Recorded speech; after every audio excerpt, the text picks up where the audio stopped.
مفتی اختر صاحب کے بیان سننے کے لیے مفتی صاحب کے چینل کو سبسکرائب کریں۔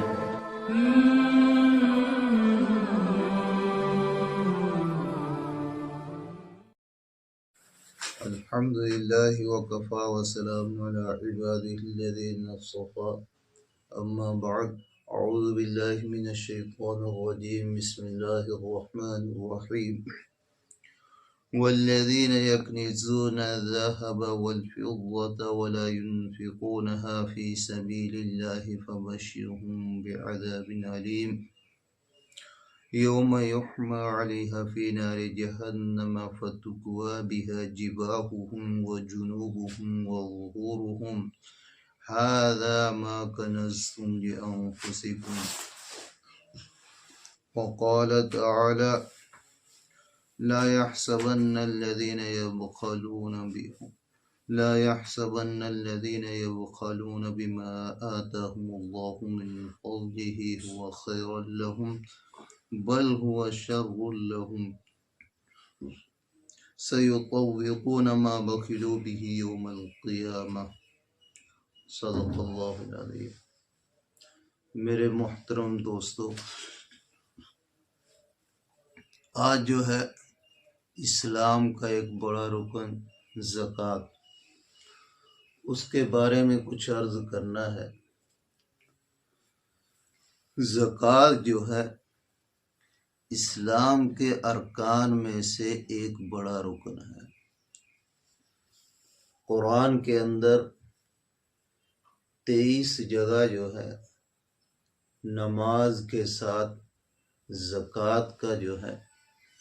ذکر اور زکوٰۃ کو ادا کرنے کا حکم ارشاد فرمایا گیا ہے۔ اب زکوٰۃ کا جو ہے جو آدمی اس کا انکار کرے وہ تو اسلام سے نکل ہی جاتا ہے، اور جو آدمی انکار تو نہیں کرتا، مانتا تو ہے لیکن فرض ہونے کے باوجود ادا نہیں کرتا، اس کے لیے بڑی سخت وعیدیں اور بڑا سخت عذاب جو ہے ایسے لوگوں کو دیا جاتا ہے۔ دنیا میں بھی اس کو سزا دی جاتی ہے اور آخرت میں بھی۔ ان آیات میں جو ہے اللہ تعالیٰ نے ارشاد فرمایا، اور اسی طرح کچھ احادیث کی روشنی میں جو ہے بتانا ہے۔ آیات کا خلاصہ یہ ہے کہ اللہ تعالیٰ فرماتے ہیں کہ جس کو ہم نے اپنے فضل سے، اپنے کرم سے مال دیا ہے، اتنا مال کہ جس کے اوپر زکوٰۃ فرض ہے، اب وہ اس کو زکوٰۃ میں ادا نہ کرے، اس میں کنجوسی اور بخل پنا کرے، زکوٰۃ روک لے، صحیح سے زکوٰۃ ادا نہ کرے، تو اس کے لیے قرآن میں اللہ تعالیٰ نے ارشاد فرمایا کہ کل قیامت کے دن جو ہے اس کو ایک توق، ایک جنزیر بنا کے اس کے گلے میں ڈالا جائے گا، اور جو ہے پھر اس کے ذریعے اس کو سخت عذاب دیا جائے گا۔ اسی طرح قرآن ہی میں اللہ تعالیٰ نے ارشاد فرمایا ہے کہ ایسے مال کو کل قیامت کے دن جو ہے اس کو تپا تپا کر کے جہنم کی آگ کے اوپر اس کا چہرہ یعنی ماتھا اس کو جو ہے داغا جائے گا، اور جو ہے اس کے پہلو یعنی کروڑ جس کو ہم بکھی کہتے ہیں تو بکھیوں کو جو ہے داغا جائے گا۔ اسی طرح اس کی پیٹھ کو جو ہے ان تختیوں سے داغا جائے گا، جو وہ ٹھنڈی ہو جائیں گی، پھر ان کو جو ہے گرم کر کے جو ہے داغا جائے گا۔ تو کتنی تکلیف ہوگی آپ دنیا میں دیکھیے، اگر کوئی آدمی جو ہے توا گرم کر کے یا کوئی لوہے کی چیز گرم کر کے لال کر کے آپ کے جسم پہ لگائے تو آدمی تڑپ جاتا ہے، ایک دم جو ہے جان نکلنے کو ہو جاتی ہے۔ اب جو ہے وہاں بار بار یہی کام چلے گا کہ اس کے مال کی تختیاں بنائی جائیں گی، تختیاں بنا کر جو ہے اس کے چہرے کے اوپر، اس کے جو ہے پیٹھ کے اوپر، اس کے جو ہے بغلوں کے اوپر، یعنی جو ہے اس کے کربٹوں بکھیوں کے اوپر جو ہے اس کو داغا جائے گا، اس کے ذریعے اس کو تڑپایا جائے گا اور سخت عذاب دیا جائے گا۔ ایک حدیث پاک میں تو یہاں تک آتا ہے، حضرت نبی پاک صلی اللہ علیہ وسلم نے ارشاد فرمایا کہ 3 آدمی جہنم میں سب سے پہلے جائیں گے، ان میں سے ایک آدمی وہ بھی ہوگا کہ جو اپنے مال میں سے اللہ کا حق یعنی زکوٰۃ ادا نہ کرتا ہوگا۔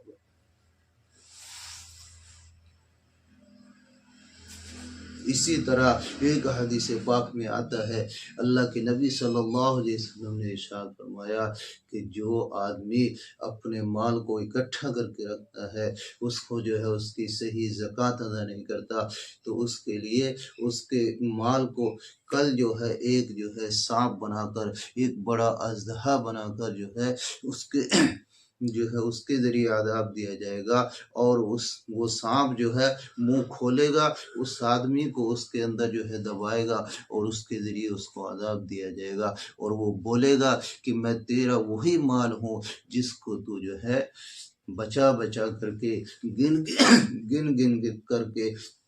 جو ہے رکھتا تھا، اس میں اللہ کا حکم یعنی زکوٰۃ جو ہے اس سے ادا نہیں کرتا تھا۔ اسی طرح ایک حدیث پاک میں آتا ہے، اللہ کے نبی صلی اللہ علیہ وسلم نے ارشاد فرمایا کہ جو قوم زکوٰۃ دینا بند کر دیتی ہے، یعنی مال کی صحیح زکوٰۃ ادا نہیں کرتے، تو پھر اللہ تعالیٰ ایسی قوم کے اوپر جو ہے قحط کا جو ہے عذاب نازل کرتے ہیں، اور جو ہے ان سے بارش روک لیتے ہیں۔ آج ہم دیکھو کتنے ہمارے لیے پریشانی، آج جو ہے ہماری وجہ سے جو ہے جانور بھی پریشان ہیں، ہم بھی پریشان ہیں کہ آج بارشوں میں کتنی کمی آ گئی، موقع پر بارش نہیں ہوتی، اگر ہوتی ہے تو اس میں جو ہے بے موقع اور جو ہے کبھی نقصان کبھی کم صحیح اور جو ہے فائدہ پہنچانے والی پورے موقع پہ بارش نہیں ہو رہی۔ اس کی وجہ یہ بھی ہے کہ آج جو ہے اکثریت جو ہے زکوٰۃ ادا نہیں کرتی۔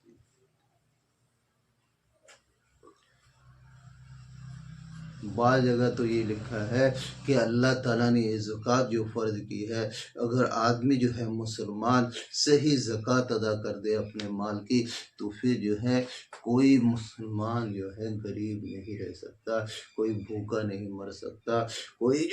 پریشان نہیں ہو سکتا، بلکہ ہر مسلمان کا، ہر اللہ کے بندے کا خرچہ صحیح چل سکتا ہے۔ اس لیے کہ بعض لوگوں کے اوپر تو کئی لاکھ اور بعض لوگوں کے اوپر تو کروڑوں زکوٰۃ کے جو ہے زکوٰۃ کا مال، زکوٰۃ کا روپیہ فرض ہے، لیکن ادا ہی نہیں کرتے۔ ایسے لوگوں کو سوچنا چاہیے، ایسے لوگوں کو جو ہے اپنے بارے میں خیال کرنا چاہیے کہ بھائی یہ مال جو ہے ہمارا اپنا کمایا ہوا نہیں ہے، اللہ نے خود قرآن میں فرمایا ہم نے اپنے فضل سے جو ہے مال عطا فرمایا ہے، تو پھر اللہ ہی جو ہے اس سے جو ہے کہتے ہیں، اللہ کا ہی حکم ہے کہ 2.5% ہمارے راستے میں اور غریبوں کو جو ہے ان کو دو، اس کے اوپر خرچ کرو۔ اگر اللہ نہ دیتا پھر کیا کر لیتے ہیں؟ آپ سوچتے ہیں کہ لاکھ میں سے 2,500 دیں گے تو جو ہے 2,500 کم ہو جائے گا، ایسا نہیں ہے، بلکہ زکوٰۃ سے، صدقے سے، اللہ کے راستے میں خرچ کرنے سے مال تو بڑھتا ہے۔ قارون نے بھی ایسے ہی کہا تھا، حضرت موسیٰ علیہ السلام نے جب ان کو اللہ کا حکم سنایا کہ اللہ تعالیٰ نے جو ہے زکوٰۃ جو ہے فرض کی ہے، اللہ تعالیٰ کا حکم ہے اس میں سے زکوٰۃ ادا کرو، تو اس نے کہا اللہ کا اس میں کوئی حق نہیں ہے، میں تو اپنے ہاتھ سے اس کو کمایا ہے، میں تو اپنے ہنر اور عقل مندی سے اس کو کمایا ہے، اللہ کا اس میں کوئی حق نہیں ہے، میں نہیں دوں گا۔ تو کیسا بڑا عذاب آیا اس کے اوپر؟ اللہ تعالیٰ نے جو ہے اتنا مال دیا تھا کہ کئی جو ہے پہلوان یا کئی اونٹ جو ہے اس کا مال کی جو ہے جو اس میں تالے لگتے تھے اس کی چابیاں اٹھایا کرتے تھے، تو اتنا مال دیا تھا، لیکن جب اس نے اللہ کی نافرمانی کی، اللہ کے حکم کو پورا نہیں کیا، اللہ کے حکم سے سرتابی کی، تو اللہ تعالیٰ نے جو ہے اس کو عذاب میں کیا کیا، اس کو اس کے مال کے اس میں جو ہے زمین کے اندر غرق کر دیا۔ تو اسی طرح جو آج لوگ کہتے ہیں ہمارا مال برباد ہو رہا، ہمارا مال لٹ گیا، ہمارا مال دب گیا، ہمارا مال کسی نے چرا لیا، ہمارا مال خراب ہو گیا، یہ ہو گیا، تو اس کی جہاں اور بہت سی وجوہات ہے، تو ایک یہ بھی وجہ ہے کہ آج ہے مال کا صحیح حق ہم ادا نہیں کر رہے، یعنی اس میں جو اللہ کے احکام ہے، اللہ کے راستے میں خرچ کرنے کے جو حکم ہے، اللہ کے حکم کے مطابق جو خرچ کرنے کا طریقہ ہے، اسے اس مال کو جو ہے خرچ نہیں کر رہے، اس مال کا وہ حق ادا نہیں کر رہے، یعنی زکوٰۃ وغیرہ اور اس کے علاوہ اور جو اس کے حقوق ہیں مال کے، ان کو جو ہے صحیح ادا نہیں کر رہے، جس کی وجہ سے آج ہمارے مال جو ہے پروار ہو رہے ہیں، فضول میں بیکار جا رہے ہیں، یا کوئی آدمی چرا رہا ہے، یا لٹیرے لوٹ رہے ہیں، یا جو ہے وہ ان کو ہم فضول خرچیوں میں اڑا رہے ہیں۔ تو بھائی جو ہے سب لوگ اپنے اوپر رحم کھائیں، ترس کھائیں، ہر آدمی اپنا جو ہے حساب لگا کر کے اپنی دکان کا، اپنے پیسے کا، اپنے زیور کا، اپنی ہر چیز کا حساب لگا کے، جو آپ کے جو ہے قرب و جوار کے نزدیک علماء ہے، مفتیان کرام ہے، ان سے جا کے اپنی ساری جو ہے مال کی اور جو ہے ساری چیزوں کی ان کے سامنے جو ہے پوری ان کی ہسٹری بیان کرے کہ ہمارے پاس یہ مال ہے، یہ ہے، یہ ہے، یہ ہے، یہ ہے، اتنا ہمارے پاس ہے، اتنا ہمیں دینا ہے، اب آپ بتائیے اس میں زکوٰۃ ہے یا نہیں، اگر زکوٰۃ ہے تو کتنی زکوٰۃ ہے، کیسے دیں، اور زکوٰۃ نکالنا بھی فرض ہے، اور نکالنا اور نکال کر ایسی جگہ پہنچانا جہاں زکوٰۃ کا جو مصرف ہے، یعنی جو زکوٰۃ کے مستحق ہیں ان لوگوں تک پہنچانا، یہ بھی ہماری ذمہ داری ہے۔ یہ نہیں کہ زکوٰۃ نکالی تو صحیح، لیکن اس کو جہاں چاہے خرچ کر دے، نہیں، بلکہ جہاں زکوٰۃ لگتی ہے، یعنی جو مستحق ہیں ان لوگوں کو دینا چاہیے، وہاں پہنچانی چاہیے۔ اگر غیر مستحق کو زکوٰۃ دیں گے تو آپ کی زکوٰۃ بھی ادا نہیں ہوگی، تو اس لیے زکوٰۃ کا یہ مسئلہ بڑا اہم ہے۔ تو بھائی اس کا انکار کرنے والا تو اسلام سے خارج ہو جاتا ہے، انکار تو نہیں کرتا، زکوٰۃ فرض ہونے کے باوجود ادا نہیں کرتا، بڑا کبیرہ گناہ ہے، دنیا میں بھی اس کی جو ہے وہ سزا پاتا ہے، اس میں جو ہے تباہی ہوتی ہے، اور آخرت میں بھی بڑی سخت اس کو جو ہے سزا دی جائے گی۔ اللہ تعالی ہم سب کو اپنے مالوں کے اور اپنی ہر چیز کا صحیح حساب لگا کر جو ہے اپنے علماء کے پاس جا کر جو زکوٰۃ بنتی ہے اس کو جو ہے پورا ادا کرنے کی توفیق دے۔ یہ زکوٰۃ جو ہے اس لیے یہ بیان کیا ہے چونکہ عام طور پہ لوگ رمضان کے اندر زکوٰۃ ادا کرتے ہیں، تو رمضان کا مبارک مہینہ آنے والا ہے، اس لیے ابھی سے سب لوگ جو ہے اپنا حساب لگائیں تاکہ جو ہے رمضان میں ہم زکوٰۃ نکال دیں۔ اللہ تعالیٰ ویسے جو ہے رمضان کے اندر زکوٰۃ نکالنا ضروری نہیں ہے، کب بھی آپ نکال دیں، لیکن عام طور پہ لوگوں کا ایک جو ہے ماحول بنا ہوا ہے کہ رمضان کے اندر زکوٰۃ نکالتے ہیں۔ خیر رمضان ہی کے اندر صحیح، لیکن صحیح سے پورا حساب لگا کے نکالنی چاہیے۔ اللہ تعالیٰ ان باتوں پر ہم کو عمل کرنے کی توفیق دے، اور اپنے عذاب سے دنیا میں بھی اور آخرت میں بھی ہم سب کی پوری امت مسلمہ کی حفاظت فرمائے۔ آمین۔ وآخر دعوانا الحمدللہ رب العالمین۔